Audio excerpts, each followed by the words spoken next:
国民党党主席郑丽媛跑到了中国北京的中关村，他说：“他要帮台湾找下一个护国神山。”可是很多人听到这句话了以后，觉得非常困惑。你知道，在 AI 这个领域里面，在硬体的这个部分，台湾跟中国基本上已经天差地远。我们看到了，在中美对抗之下，现在中国的硬体、中国的设备根本就是被压在地上，动弹不得。结果你现在居然告诉我们说，我要到中关村去找第二个护国神山，而且你不用跑到中国去。台湾现在已经不是只有护国神山，台湾现在根本就已经有护国神山群。现在荷姆兹海峡，美国说我要把你全面封锁，照样碰到这种新新闻的话，一定全面大跌。可是台湾今天还小涨，台湾今天不但还小涨，我们看到现在3月的营收，台湾的营收真的会吓死人。3月的营收，台湾的上市上柜公司，我们营收居然破5兆，破5兆之外，183家的公司，它什么？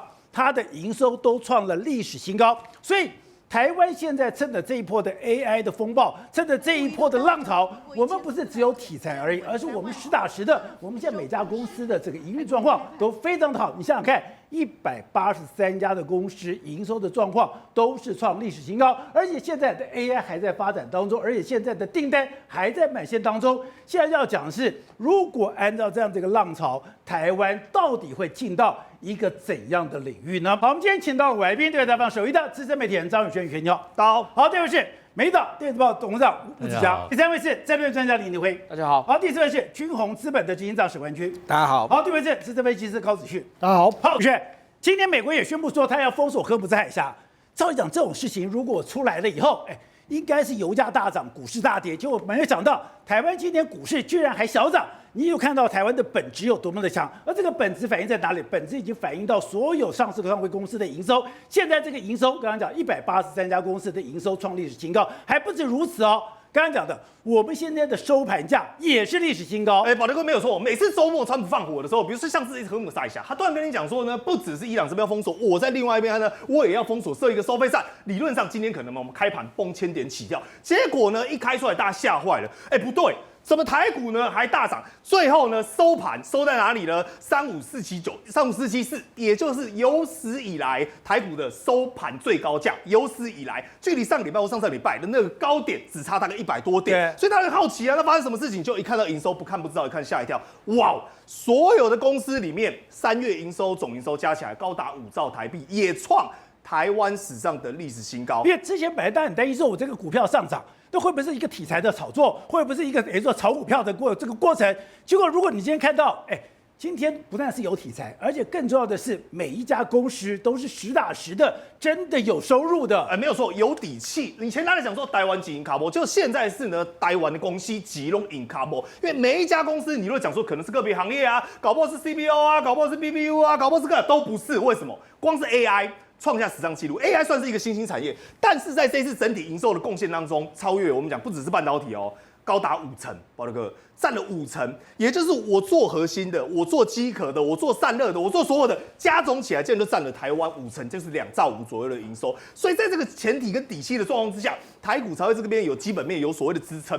但你仔细看，我们一家一家，首先183家的公司，183家台股上市上柜加起来，可能也才2、3千家。就高达1/10，创单月的历史新高。我们还没有算哦，后面还有什么？有大概50到60家呢，是 AI 供应链之外，你如果算上次高的，也就是加上次高的公司呢，可能我们讲将近200-300家。而其中以谁为例？比如说以台积电2330，它过去3月的营收，那时候法说一出来，年增45%，吓坏大家，竟然高达4151亿。那说明一个概念。今天台积电如果吃肉的话，不好意思，下面的图子图生，它上百家供应链都可以喝汤，都可以吃菜，都有得吃。所以你看广达这做什么呢？做我们讲相关的这种组装的3628亿也是新高，伟创也是组装的，台达电做这个 Power 的3月营收597亿，股价人家说哇，台达电之前才200块，现在怎么飙到快要2000块？问题是它的营收也跟着成长，你看，因为以前我们常常讲说。台湾的股市是一个人的武林，那是台积电一个人的武林。结果你现在看到不是一个人武林，那已经变成一个护国神山群。刚刚讲这个护国神山群，你刚才讲，今天我有核心的大厂，我今天有关键零组件，甚至我连隐形的受惠这些电力公司也全部都有。刚刚重点在183家创单月历史新高，只有50-60家直接是 AI，你有些不是 AI 哦，你连周边的刚刚讲的运输很多的厂商。也都创新高了。那个现在有一个很特别的文化大家讲说类股轮动，以前都会讲说，哎呀，总是垃圾盘我们会报告，今天你如果看台积，你会发现一件事情，它还是跌的。但是呢，问题是什么呢？平均的整体的上涨加速还是超越下跌加速。为什么？因为它的零组件等于说，我在整个轮动过程中也会受惠。比如说像 GPU 这个大家最知道的 ，NVIDIA 现在出到我们讲的，包括所谓的 Blackwell， 但未来的 Vera Rubin 可能在未来明年后年，它也会跟着紧接着出货。而这个只要你是做到晶片，晶片里面有很多，有些人做的是我们微晶片，有些人做的是我们讲的相关的这种检测，有些人做的是电力，有些人做的是伺服器的晶片管理，一大堆。但包括什么呢 ？HBM， 我们现在讲到的高频宽记忆体，甚至是呢所谓的电源管理，也就是我们刚才特别聊到所谓的台达电也好，我们讲这种 power 管控的，还有所谓的关键的元件、零组件、散热等等的，包括它随便一个小项目就有独门的号，所以在这整个串联之后才会达成我们的护国军好，外学。当我们看到股市一直在上涨的时候，我们大家就很担心说，这是不是题材？这是不是炒作？会不会等于上一个泡沫？可是你之前讲过，因为这是一个趋势，而这个趋势怎么看出来？就看到的整个公司的营收。那今天3月营收把大家给吓坏，是整个上市的上位公司里面，我们的3月营收居然到了5兆台币，这是历史新高，而且中间183家公司也创历史新高，代表说在整个 AI 的产业里面，它是真的有营收的，而且这个营收台湾是真的赚得到钱的。像这5兆里面光台积电就已经4000多亿而且这个营收出来，为什么大家 surprise？ 因为短短的2个月多前，台积还在法说公告了它第一季它的营收是358亿美元，这是它的预估最高源，还有一个 range 嘛。结果这公告出来，直接比那还高。它代表什么意思 ？even 在很近的两到3个月之内，台积都上修了它的 guidance。好，所以它的需求其实是甚至以他们自己评估，比他们需求还要高，这是为什么大家会觉得 surprise 的原因。对，那除了这个以外，更特别的是，刚刚宝洁讲到了这个台积的这个护国神山群。好，我们刚刚提到的营收有一半都是跟 AI 相关，那更特别是股价。大家不是都很喜欢看这个千元股吗？以前千元是股王，现在万元是股王，对不对？那跟大家报告，42档1000元以上。可以猜猜看，竟然有90%以上都跟台积电有关，90%以上，所以不但是营收、获利，甚至反映到股价上，其实都跟台积电有关。对，这回过头来也是告诉你说，这个整个群已经导致说，包含美国或者是全球的 AI， 当它需要生产最先进的 AI 相关的晶片它的伺服器，或者甚至它的像我们要提到的 Power。或者它整个的这个 ecosystem 其实都是从台湾这边来。可是我现在不真是在2奈米的领域里面，台积电的良率真的可以到了6成到7成，而三星真的只有在2成，而且它这个2成已经很久了，根本弹不回来吗？其实这个跟就是它能够做的实验也是很大的关系。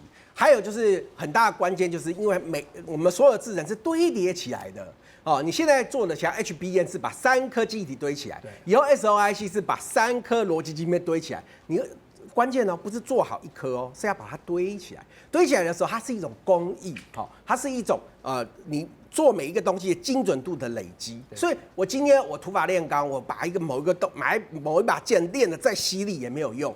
那在量产上面能够把每一个制程、每一个的变数降到最小，这是台积电的功力。而且你曾经体会，就是不是只有台积电，台积电可怕的是你刚才讲的。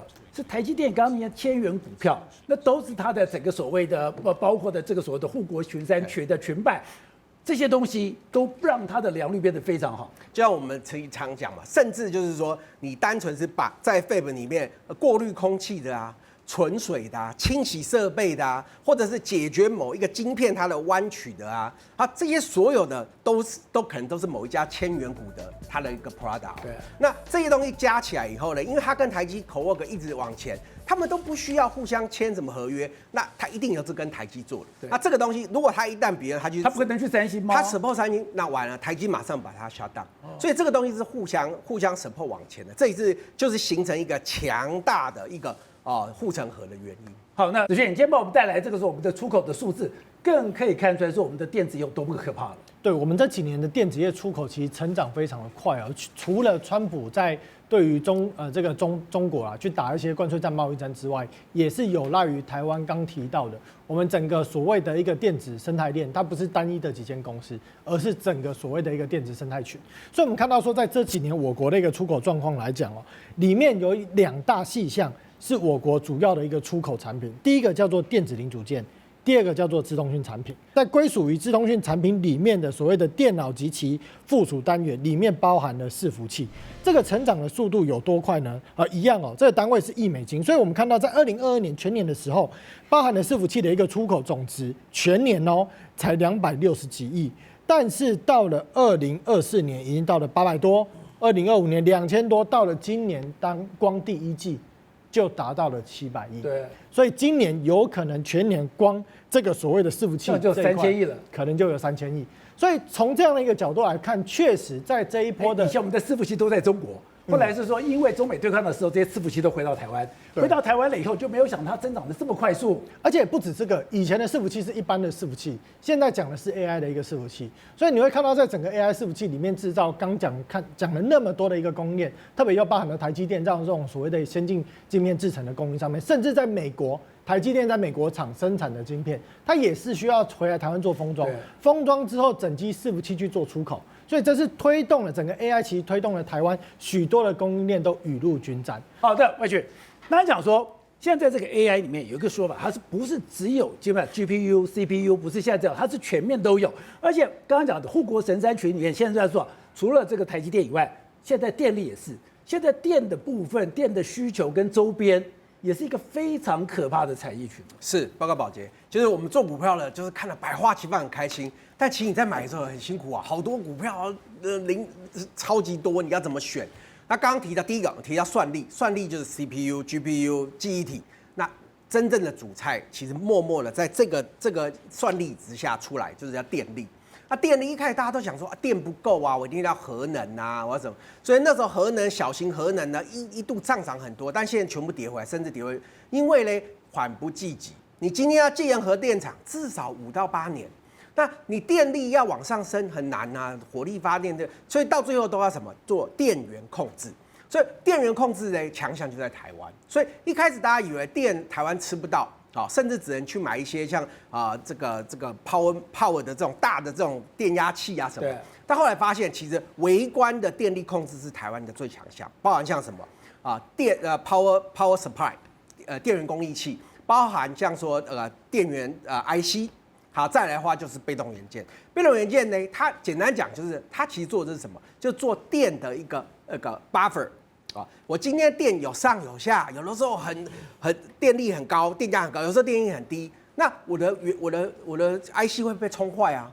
那尤其是以前电压可能在10伏可能20伏，现在电压要到800伏。我们已经看到 HBD 的800伏。你如果没有超级电容或者是高压高容的电容，其实你的电源或者整个很贵的 server 可能一下就坏掉。所以大家回去看，为什么电源供应应现在开始找到另外一个整个赛道，包含像台达电的 power supply， 再来的话就是像 power management， 还有就是像我们看到的新的就是所谓MLCC 高容高压的部分。这是什么东西？其实这一块呢，原来大家想的说这 PC notebook 啊、手机啊这种东西，就是用电阻啊、电感啊这种都比较低阶的。但是刚刚提到了，当我们的电压往上跑的时候，这些所谓的超级电容跟高压高容的电容，只有少数的厂家会做，比如像日本啊或台湾啊。那像中国呢，他们做的都是比较 commodity 比较大量的。所以回过头来看到是说，日本的技术领先，但是呢，它生产的那个保守，它不愿意去扩厂。那在台湾这边，以前都是蹲在那边做一些比较 niche market 的，少量多样的。那现在反而变成主流了，所以今天我们最大的这个全职的这个 MLCC， 你看起来300块不高啊，但其实因为它又除权又分割，它今天其实已经盘中已经创下它历史的新高了。像国巨，它并了很多这种 niche market 的，或者是像和生堂啊，它虽然主业是代理的，但是呢，它自己生产上面也有做高容高压的。那整体来说的话，其实电源我们来看。最上游的一定是台达马首是瞻，所以你可以看到，虽然说台积电业绩很好，但台积电本益比竟然比台达电低哦。那是为什么？是因为大家看到台积电没有对手，但台达电其实已经没有对手25年了。这点是我们大家都没发现。他没有对手25年。我们一直在我们是他到底做什么东西可以这么厉害 ？Power supply。那为什么股价这也没那么厉害？因为 Power supply 没有那么大成长，虽然它是第一名。但是这个东西没有那么大成长，所以它股价是温温的。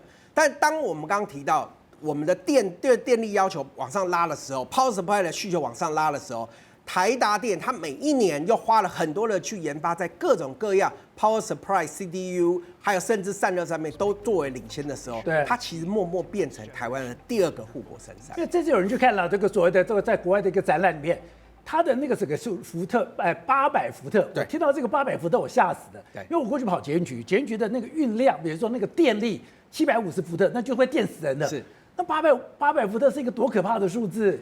不但是危险，而且呢又很贵。那以前当然不用啊，以前我可以用交流电就是交流电啊。为什么现在要用？是因为我们的伺服器已经没办法用原来的交流电了，交流电会产生大量的热。最简单的讲法就是，如果我要同样的不用800伏，我用一般的交流电，很烫啊，你光散热或者是你机柜中间的铜线都融掉了。那当你一定要这么高压的时候，不好意思，原来觉得贵的，现在是非用不可。对，你原来觉得贵厂商的这个 power supply， 你现在一定要用了。所以为什么我们刚回过头来，为什么台达电在那边蹲了25年当龙头，它股价没有那么强，现在没有那么强？因为有息啊，整个需求对 power supply 需求往上急拉。好，那所以子旭，另外就是就台湾现在这个股票，刚刚讲的，它不是只有一个地方而已。有些地方我今天没注意到说，联发科，本来联发科不在这个所谓的 AI 的供应链里面，可它也默默的上涨了，它的营收也创新高了。其实倒不是说不在 AI 的供应链里面，而是它没有实质的硬体，你可以看到这个东西，所以你很难有感受。像在这一波的一个 AI 的一个需求推动来讲哦，当我们知道现在很多的一个 AI 伺服器都是用辉达的一个 GPU 晶片，但是各家厂商也想要开发出自己的一个晶片。那当然每家厂商晶片有不同的名字啊，我这边不一一细说，但是整体来讲，我们可以把它称呼叫做 ASIC 晶片，就是 ASIC 晶片。哦，那各家厂商在开这些 ASIC 晶片的时候呢，它可能里面公司治理里面有很多的一个工程师嘛，可是未必每一个领域每一个人才都有，所以他就会去找外部公司去做配合。比方说呢，美国有一间公司本来在做网通的，可是现在其实它放蛮多的一个重心在跟这些所谓的一个 CSP 业者开发晶片的是谁？是博通。那像台湾也有代表的角色，就是联发科哦，所以在这一段时间，我们看到联发科的营收默默的成长。当然，除了本身它在所谓的它主要的一个重心是手机相关的一个晶片嘛，那当然现在也有传出来说，手机晶片的一个部分，联发科有考虑要去做涨价的动作。那与此同时，其实在刚提到的，包含了 AI ASIC 晶片这一块领域，未来相信联发科也会跟更多的 CSP 业者来去做共同开发，跟有所琢磨。哦，所以这间公司它并不是说，我们看不到它就不是 AI， 不是，而是它做的东西是属于在 IP 这种所谓的应该说 IC 晶片里面的一个 IP 相关的一些细制材，所以投资人可能无感，但是呢，如果未来有更多的一些 AI 需求，真的能够走向所谓的有亮点的、有红点的一些所谓的边缘 AI 应用的话，有很多一些边缘应用的 AI IC 设计类股，其实是有受惠的机会。好，体会。刚才讲的这个 AI 其实嘛，它已经改变整个战争的形态。我最近看到说，怎么俄乌现在两边要停火了？那停火了以后，还是俄罗斯主动说要停火。那我想，俄罗斯干嘛要主动停火？搞了半天是现在俄乌战场上92%的伤亡率是谁做成的？是无人机做成的。我们这不是讲吗？美国要把它的这个国防预算从1兆变成1.5兆，这要增加44%，它要大幅的增加无人机的这个预算。那我想说，到底怎么回事？搞了半天。乌克兰这个小的国家，它没有非常强的军工产业，它今天过去都是被俄罗斯压着打，它现在光靠它自己的无人机，已经开始反攻了，已经压着俄罗斯打了。对，现在战场形态有点改变为什么呢？因为3月份的时候，总共战场上俄乌战场死了35000多人左右。那为什么会死那么多人呢？使得普丁开始现在叫停呢？因为乌克兰用了他的无人机，而他的无人机还不是说美国所提供的是他自己制造的。我们知道说乌克兰本来以前就是军工大国，那他现在呢用什么样？用那种家庭生产式的方式，你知道吗？比如说一个公寓里面，然后里面就是一个小工厂，一天来讲的话，至少可以生产500架的无人机。用这种方式，小工厂生产无人机，对，然后用这种方式1年可以生产，就是说他们3年总共目前已经生产450万辆的自己的无人机。对，而这个无人机呢，跟传统我们讲的无人机不太一样我们传统无人机是用无线遥控的方式，但是现在乌克兰所制造的无人机，它是带有光纤的 FPV，因为这个光纤呢，它至少这个光纤呢很细的话，它可以拉到多少公里？大概是5到10公里左右。所以它是由人在地面上控制，然后无人机起飞之后，它会拉一条线，所以它拉到战场上前线的时候呢，去把俄罗斯的军队把它炸掉。它不会被看到吗？因为它不会，它那个线非常细，而且它的无人机是小型的，所以它飞到最前面的时候，对，俄军发现的时候其实为时已晚，而且再来是而且他们不需要用无线电去进行操控，而且想说，如果你是用光纤的话，你要干扰它根本不可能。对，不可能，因为它是用光纤的，我们讲实体的光纤，它不是用无线电的方式，所以你要用无线电干扰器干扰它也没有用。所以它跑到前面的时候，现在来讲的话，据统计啊，俄罗斯的军队我要往前推1公里的情况之下，结果呢，我必须死316人。而这316人96%都是无人机杀害的，4%才是用传统的武器杀害的。对，这就是所以现在俄乌战场决定这个胜负、决定伤亡的是无人机。对，而且你看到它有些战场，比如说哈尔科夫那个地方来讲的话，它有些来讲的话，你看那个树林当中绵密的是所谓的光纤线啊，好像蜘蛛网一样啊。那为什么呢？因为俄罗斯那个乌克兰是大量使用这些东西。那同样的，俄罗斯也是使用无人机，不过它是无线的，它是被干扰的。所以两方来讲的话，就采用这种方式哦，在乌克兰战场上面产生了一个变化。那这个变化来讲哦，使得普丁现在开始先叫停，而且乌克兰现在还可以外销到中东，他现在真的已经最擅长用无人机了。是因为你知道，在伊朗还有以色列跟美国这一场战争当中，乌克兰说我也要扮演一个角色。所以乌克兰去找以色列，说我也要进入到这一个场域当中。那战场上有什么我需要帮忙的？所以乌克兰也会提供无人机给这个以色列跟美国来使用。好，所以吴总，这样俄乌战场我们已经很久没有谈了，很久没有谈以后，就发现怎么两边要停火了？两边停火就是搞了半天，是俄罗斯受不了。但俄罗斯受不了，一个是他伤亡太重，第二个是他其实内部的经济也出现很大的问题。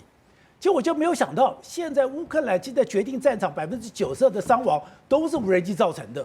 本来这个欧洲的一些这个政论家的评论啊，如果说今年的夏季战场啊，如果他不能够获得胜利的话，这个战争就打不下去。这个确实是因为俄罗斯本身它的经济的问题更严重。对。啊，当然现在目前因为另外第二个因素是现在这个伊朗，那伊朗事件啊，已经等于说它吸收了非常大量的美军的实力了，因此现在的俄乌战场是谁负责的？就有乌克兰跟欧洲直接负责，那欧洲现在投入更大量，所以我没有看到而已。欧洲在金钱、在兵工上面，而且包括德国几个主要兵工厂，全部在乌克兰设厂，在乌克兰直接设厂，而且也学习乌克兰真正有用的无人机的技术。因为无人机的技术啊，它是每天在变化的，因为你用 AI 了嘛。对，你用 AI 每天变化 ，AI 今天跟明天就不一样啊。我们现在看到所有的，我们的市场上所有我们每天我们自己在应用的 AI 的产品，对，但是只要在搞应用的啊，大概2个月就挂掉了，因为你马上就有新的出来。所以呢，这个也就是现在目前俄罗斯跟这个乌克兰这个对比的时候的俄罗斯的短板，它这个方面它没有像欧洲跟乌克兰的这么灵活，而且技术确实比较先进。最重要还是成本很低嘛，刚刚也提到了。它成本一架无人机来讲的话，它可能就几百块钱美金就可以解决掉了，所以它非常轻松的就能够处理这个问题。而且另外一个就是说，在大概今年初开始哈，这个美国五角大厦已经派人到乌克兰的现场去做很多的学习跟调查，而且他们也派了乌克兰的军官到他们的这种陆军的实验场。到美国交流啊，所以他有很多实务上的经验，你不知道嘛？像刚刚廷飞讲的，如果说它是丛林地区，对，跟平原地区，它完全不同的无人机的方式啊。好，那你看到第三个，你看我们台湾更惨，台湾这一次我们编的无人机的总预算，你看到卢妈不是编那个预算？对，8000到9，不是总数量，你还记不记得？不记得。20万辆。20万辆。啊，刚才讲多少？400万。因为打个仗要上100万的无人机啊。那台湾第一次采购台湾20万辆，那根本笑话嘛！所以一定要在台湾大量生产这个东西。所以无人机的生产量不能用10万做单位，要用100万做单位。然后呢，两边的这种技术的差异哈，只是在速度的差异，在几秒钟而已。因为你有中国大陆无人机全世界第一大啊，但两边如果真的是对决的情况是什么情况？它无人机也是一样 ISR， 它也是它有这种杀伤式的无人机，它也有监控式的无人机，所以它的花样现在越来越多了啊。所以我在讲说，俄乌战争啊，反而因为伊朗战争的这个的制造出来的混乱啊，可能会出现一个和平的契机。如果你喜欢今天的内容，欢迎你抖内相挺，用一杯咖啡、一杯好茶的心意，支持团队制作更好的精彩内容。而你的超级留言，我都会认真看的。57台，每晚9点，宝洁点兵点出全球战略新布局。